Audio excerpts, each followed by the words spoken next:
Forever Dumb sounds like the final film in the franchise of Dumb and Dumber, doesn't it? Yeah, exactly. Where they just ride off into the sunset on a moped together. Yeah, yeah. With a giant fur-covered van. Yeah, that's it. Yeah.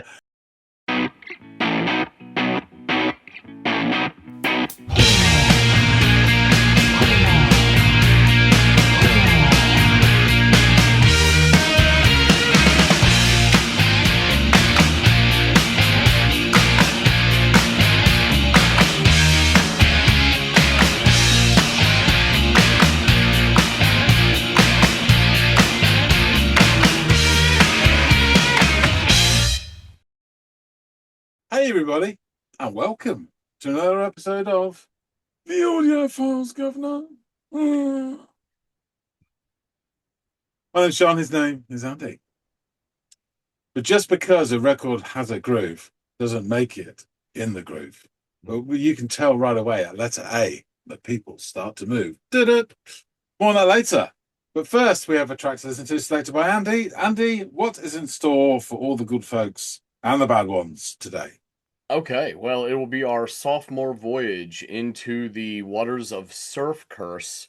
We listened to them previously on the channel. I want to say this was like 2024 was the last A time while we. ago. Yeah, and it was their track Very Disco. dim. Yeah, very Yeah, dim memories.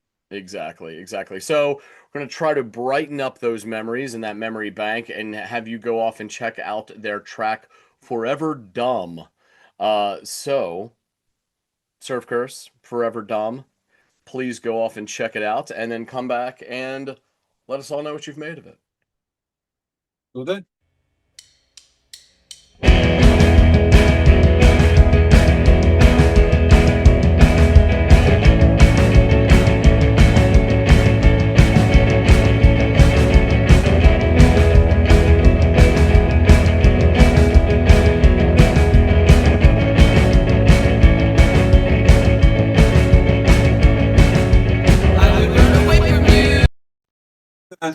Um, okay.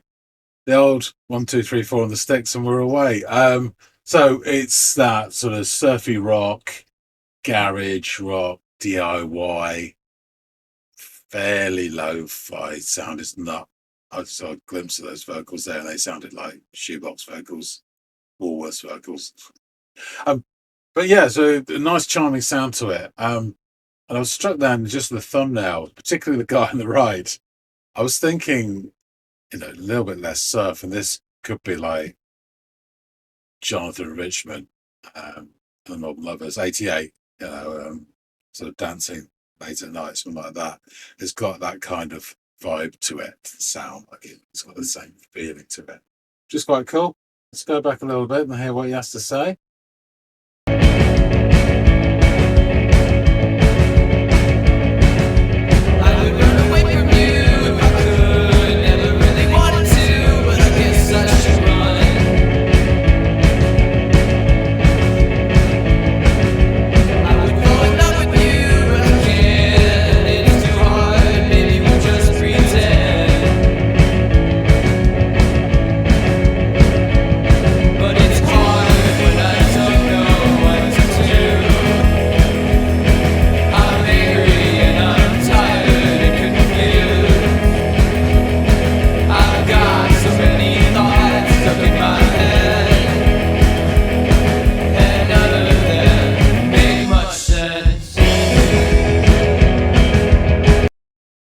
Okay, so yeah, the music's really simple. It's charming though. It's fine. And the vocals, I think it's like it's reverb or double track to one or the other, but it's just I think it's him twice, just to give that sense to it. And it is quite yeah, Woolworths quality. But there's all these contradictions in and it's quite juvenile as well, signing the lyrics, but there's these contradictions as well. I would have run away from you if I could, I think it said. I never really wanted to, but I guess I should. Yeah, all very sort of like contrary and awkward and lacking any emotional intelligence, I think, which sounds quite sort of juvenile. Again, full of charm though. I would fall in love with you, but I can't. That is too hard. So we just pretend. And then there's a line at the end there. So I've got so many thoughts stuck in my head. None of them make much sense. um, He may feel like he's got a lot of thoughts in his head, but probably hasn't. It just can't process what he's got.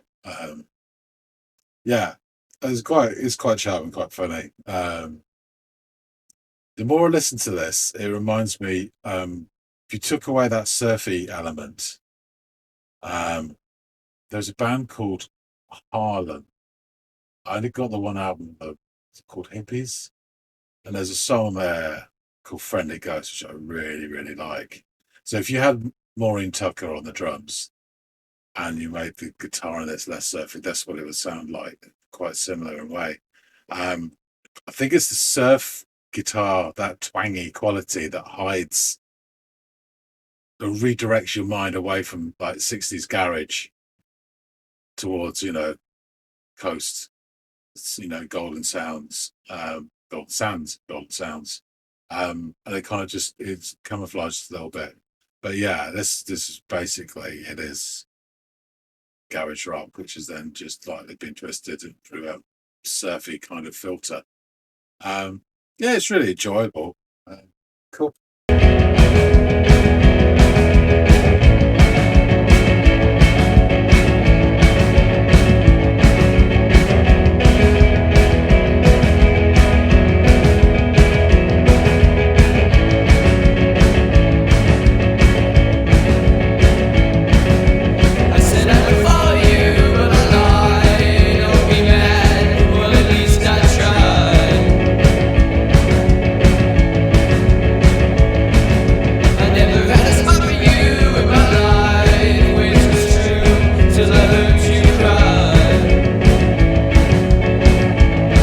Self-ignoring it.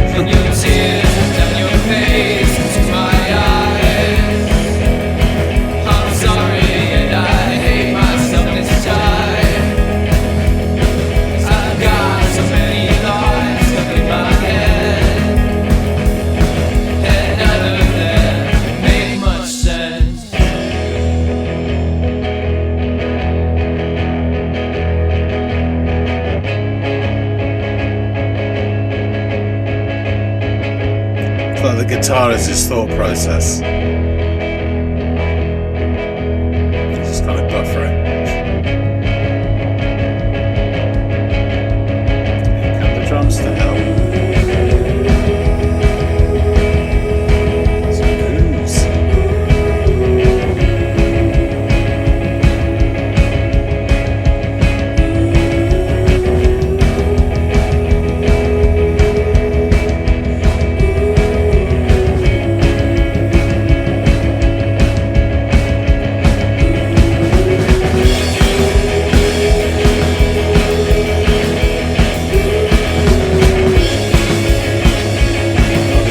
Cutting loose.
Interesting. I wonder how long was that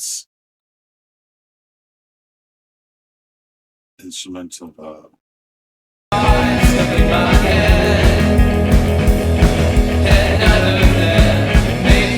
Yes. So basically, pretty much halfway. I really enjoyed that second half, the sort of instrumental jam to the end.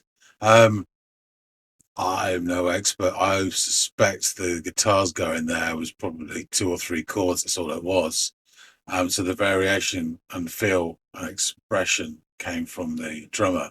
Um, and again, within a sort of basic palette of this, of the sonic palette of this song, he sounded really good. It was just, yeah, I don't need lots of different variations and stuff. If you get into a groove which you really like and stick to it, it's fine by me.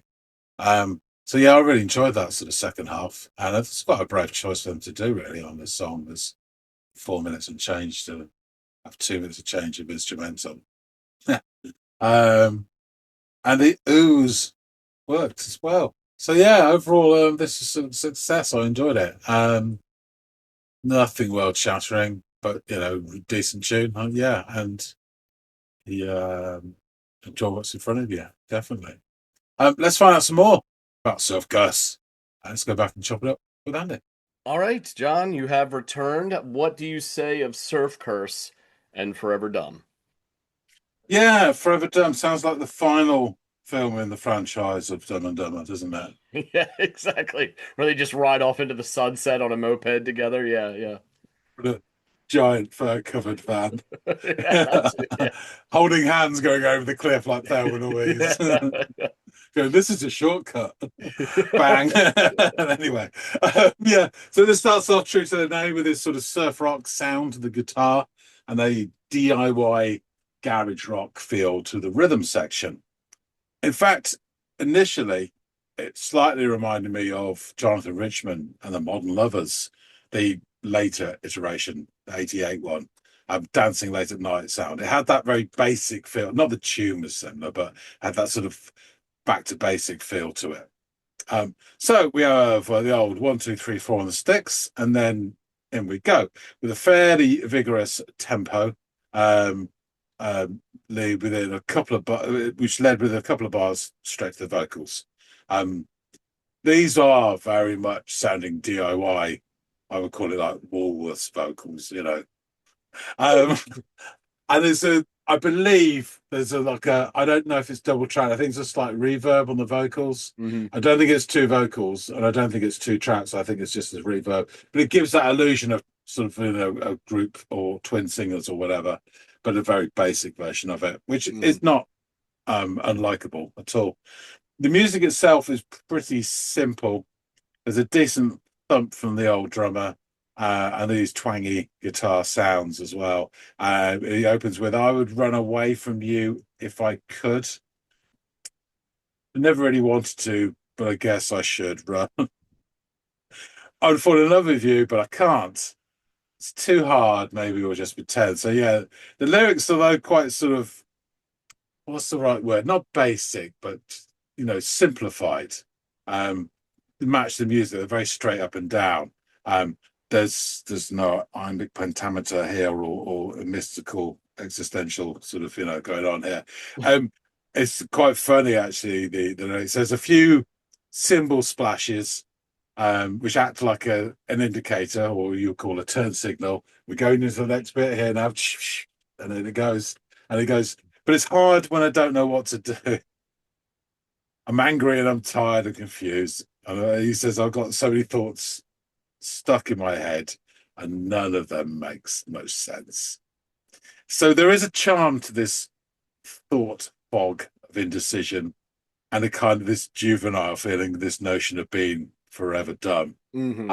It's rare they recognize it unless it's when they're challenged to do something. I don't know. The more I hear of it, the more it reminds me actually of a band called Harlem, which, if you imagine sans the surf jangle and a bit more Mo Tucker on the drums, you would get to what Harlem Oh, sounds like. And if you don't know Harlem, no. I will definitely funnel a track of theirs your way because I really enjoy the one album theirs in particular. Okay. Um, and I think the similarity is really interesting because the twanginess of this surf guitar kind of obscures the 60s garage genesis of their sound. Because it really is basically a 60s garage type Yeah. song, but with that twang it gives it a sort of sheen of of coast, whether east or west, probably west coast sort of um luxury and not mystery, but there's sort of shimmer and heat haze almost on it. Mhm. Um, and the charming introspection of the lyrics is very much what Mr. Richmond perfected as well. I refer you to I was dancing in the lesbian bar. Aha. Anyway, he then carries on. I said I would follow you, but I lied. And so don't be mad. Well, at least I tried. So I never had a spot for you in my life until I heard you cry. Um, he's not exactly covering himself in glory here. It reminds me, speaking with my friend who was a teacher for 20 years, I remember when he first started and the frustrations he had with the little angels he had to teach. They're all Yeah, of teenagers. And he would, if a kid annoyed him, your first instinct is to probably smack him around a bit, but you're not allowed to do that, course not, right? obviously, and it would be wrong. So he used to sit at his desk and he'd write, Smith is a fucking twat on a bit of paper, scrunch it up, put it in his pocket. That's how he got out his Yeah, he got to frustrations. digest it a little bit that way, right? Yeah, and it was explained to him during his teacher training that during the development of your average teenager, the final part physiologically to mature is the frontal lobes, the prefrontal cortex, which deals with processing and managing and regulating emotions. Mhm. Um, so in many cases, these do not fully develop until the mid 20s. So when kids sort of like buffer out emotionally, it's because sometimes they just don't have the capacity to manage it, deal with it. So what I'm saying is all teenagers are on the spectrum, basically. Um, and this kind of gets to this awkwardness and what he's like, the lyrics here. Um, he says something about tears going down his face and he's sorry and he helps him, he hates himself. And again, he repeats, I've got so many thoughts stuck in my head and none of these makes much sense. And those last two lines back up what I just said. Um, or they confirm the narrator as a bit of an immature arse hat, Mhm. or both. Take your pick. Um, I do find it quite funny though. At this point, we get this sort of ruminating guitar isolated, and he's kind of churning, almost buffering his thoughts. You can see um, before the drums come back, and as they slowly come back, they brought a friend in tow in the form of a sack full of ooze. And I mean ooze as in the sound, not as in something that comes out from the ground like crude oil. It turns out to be a welcome addition as the band jams out the remaining time of the track. And I checked, and it was a brave decision because I think it was pretty much 50% of the song was instrumental, the second half. Um, yeah, and the drummer sort of cuts loose at this point and expresses themselves by covering all of their real estate of the kit. Um, and I really enjoyed that. And I think I said the reaction. So it was a really brave decision, I think, to just jam out. And to be fair, the guitars as they're going probably only cover three chords. Mhm. That's not much difference there. So you hit a groove and you keep a groove, and I'm quite happy with that, as you know. And Yeah, we refer to mutual like Spoon or whatever, they do that really well. But lots of bands, repetition. I gave Greg that thing that had 6 minutes of the same chord from Velvet Underground, which he really appreciated. But I fucking love. But the difference in this sort of, the development was the way that the drums were speaking, and he really was express. It wasn't even like you get some that just show off all the different fills they can do, but it yeah, just felt like he was just smacking out because he felt that way, and it sounded really good. And it goes to a great sort of double beat pounding towards the end. Um, and at that point, I was thinking this would be really cool to see this live. Mhm. I would really enjoy that. And then the song finishes as they've run out of ooze. Yeah, Um, so yeah, I found this really fun, really charming in terms of the sound, and of I course. I really loved the second half instrumentally, especially. Nothing wrong with the still that, but just that choice was really brave, and the way they just jammed out to the end just took me with them. I really enjoyed it. That's great, man. Great. Almost like the surf would take you. Just pulled you out to sea for 2 minutes or whatever it was. You know what I mean? Yeah, or even a stranger with a spare kebab. I Same think thing. that's all it takes, really. Yeah. At this juncture of our life, that's all we really need to entice us. But yeah, I'm really glad you liked this. It is kind of, I can totally understand how you liked it, but for different reasons, and how the first one was charmed by the self-deprecating, narrative, and then just musically, and how it took you and charged you right along there. So it's like getting a two for one in that regard. You can like it for two different reasons at two different points in the song. But as mentioned, we previously covered their track Disco back in the fall of 2024. So I will link that down in the description field below and endeavor to avoid repeating too much of what we canvassed in that episode. But they are an American indie surf rock band formed in 2012 from Reno, Nevada, though they are now based in Los Angeles, like a lot of indie surf rock bands end up. That's kind of their mecca, from what I understand.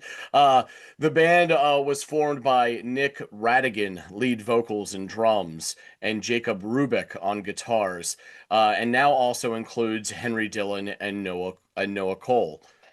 Surf Curse's music has been described as surf rock, lo-fi, garage pop, surf punk, post-punk, surf pop, indie rock, indie pop, and jangle pop. Lots of pops and rocks in there. The band's live performances have been characterized as bedlam and bonkers, with Radigan saying that a particularly energetic set at Pappy and Harriet's resulted in the venue banning the band. So, no soup for you. Uh, John Uleski, co-founder of Cream Magazine, approvingly described Surf Curse as having a party-tastic kind of music. The album, which features disco, was the band's 2019 project, Heaven Surrounds You. This track, Forever Dumb, predates that and features on the band's first EP, Sad Boys, released in 2013, which was released independently. Upon its release, B. Liebman of the Indie Review wrote the following. If songs like the guitar driven blast Forever Dumb from their 2013 Sad Boys EP are any indication, Surf Curse have the chops to put themselves on top of the indie rock heap. Jose Lora of music blog The Soda Break offered up the following. Jacob and Nicholas from Surf Curse present us with their single Forever Dumb, part of their Sad Boys EP. They deliver us what seems a nostalgic but exciting ride through surf rock and all the wonderful sounds it brings. They start right off the bat with an exciting drowned in distorted feedback guitar riff and a simple punchy drum beat. They build us up with scraggy, slightly riverbed vocals that lead straight to a chorus filled with excitement. Not only does Forever Dumb do the job, but it provides the excitement we all need to remind us that surf rock continues to be very much alive. Their combination of jangly guitar riffs and power punchy drums is all that is needed to get us engaged. It really makes anyone who listens to it feel like they are living that California life. So, those lyrics, let's get into them.